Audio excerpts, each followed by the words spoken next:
안녕하세요. 대단히 반갑습니다. 미리 쓴 유서 법정.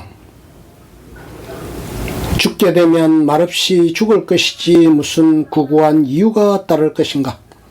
스스로 목숨을 끊어 지레 죽는 사람이라면 의견서 유서라도 첨부되어야 하겠지만 제 명대로 살만치 살다가 가는 사람에겐 그 변명이 소용될 것 같지 않다.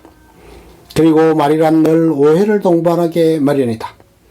그런데 죽음은 어느 때 나를 찾아올는지 알 수 없는 일, 그 많은 교통사고와 가스 중독과 그리고 정오의 눈길이 전생의 가품으로라도 나를 쏠는지 알 수 없다.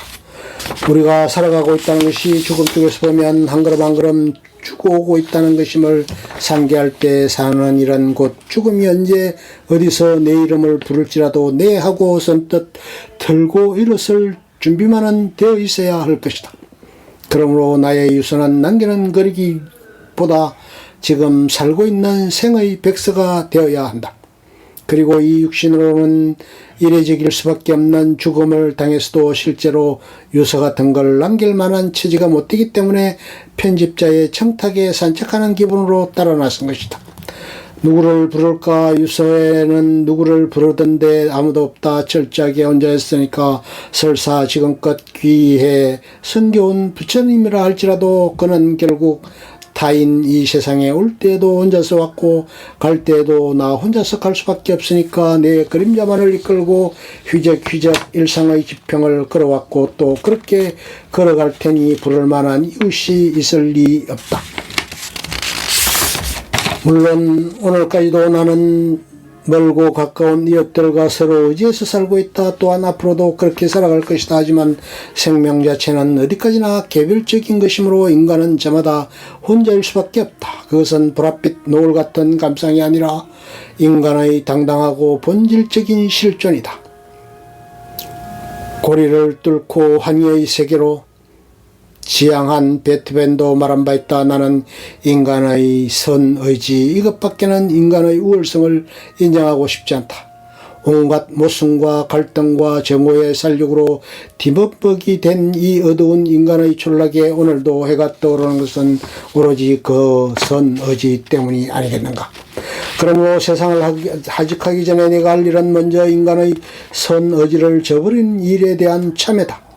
유서의 선의지에 대해 내가 어리석은 탓으로 저지른 허물을 참여하지 않고는 눈을 감을 수 없을 것 같다. 때로는 큰 허물보다 작은 허물이 우리를 괴롭힐 때가 있다. 허물이란 너무 크면 그 무게에 짓눌려 참여의 눈이 멀어버리고 작을 때만 기억에 남는 것인가. 어쩌면 그것은 지독한 윗선일런지도 모르겠다. 그러나 나는 평생을 두고 한 가지 일로 해서 돌이킬 수 없는 후회와 자책을 느끼고 있다. 그것은 그림자처럼 따라다니면서 문덕문덕 나를 부끄럽고 괴롭게 채찍질했다. 중학교 1학년 때 같은 반 동무들과 어울려 집으로 돌아오던 길에서였다. 엿장수가 옆반을 내려놓고 땀을 들이고 있었다. 그 엿장수는 교문 밖에서도 가끔 볼 수 있으리만큼 낯익은 사람인데 그는 발 하나와 말을 더듬는 장애자였다. 대여섯 명인 우리는 그 엿장수를 둘러싸고 엿자락을 고르는 채 하면서 적지 않은 엿을 슬쩍슬쩍 빼돌렸다. 돈을 서너 가락치밖에 내지 않았었다. 불구인 그는 그런 영문을 전혀 모르고 있었다. 이 일이 돌이킬 수 없는 이 일이 나를 괴롭히고 있다. 그가 만일 넉살 좋고 건장한 엿장수였다면 나는 벌써 그 일을 잊어버리고 말았을 것이다. 그런데 그가 장애인이었다는 사실에 기억이 지워지지 않은 채 자책은 더욱 생생하다. 내가 이 세상에 살면서 지은 허물은 헤아릴 수 없이 많다. 그 중에는 용서받기 어려운 허물도 적지 않을 것이다. 그런데 무슨 까닭인지 그때 저지른 그 허물이 줄곧 그림자처럼 나를 쫓고 있다. 다른 세상에서는 다시는 이런 후회스러운 일을 되풀이하지 않기를 진심으로 빌며 참여하지 않을 수 없다. 내가 살아 생전에 받았던 배신이나 모함도 그때 한 인간의 순박한 선의지를 저버린 과부라 생각하면 능히 견딜만 할 것이다.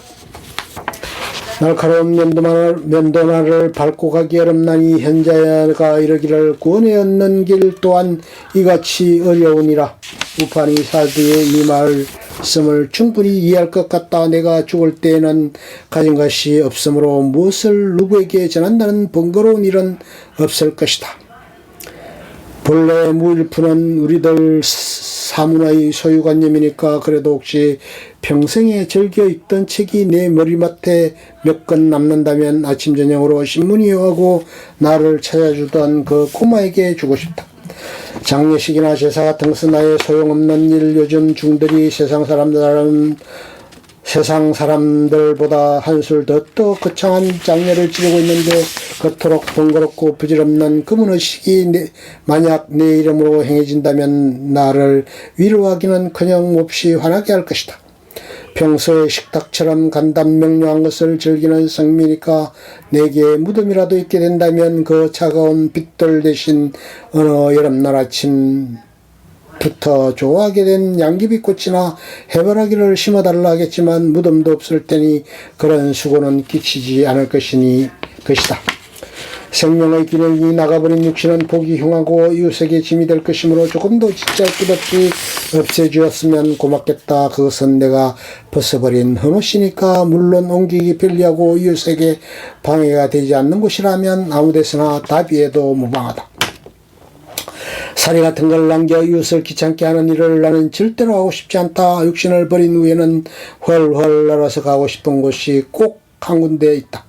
어린 왕자가 사는 별나라 의자의 위치만 옮겨놓으면 하루에도 해지는 광경을 몇 번이고 볼 수 있다는 아주 조그만 그 별나라. 가장 중요한 것은 마음으로 보아야 한다는 것을 안 왕자는 지금쯤 장미와 사이좋게 지내고 있을까? 그 나라에는 귀찮은 입국 사정 같은 것도 별로 없을 것이므로 가보고 싶다. 그리고 내 생에는 다시 한반도에 태어나고 싶다. 누가 뭐라 한데도 모국어에 대한 애착 때문에 나는 이 나라를 버릴 수 없다. 다시 출가 사문이 되어 금생에 못다한 일들을 하고 싶다. 끝.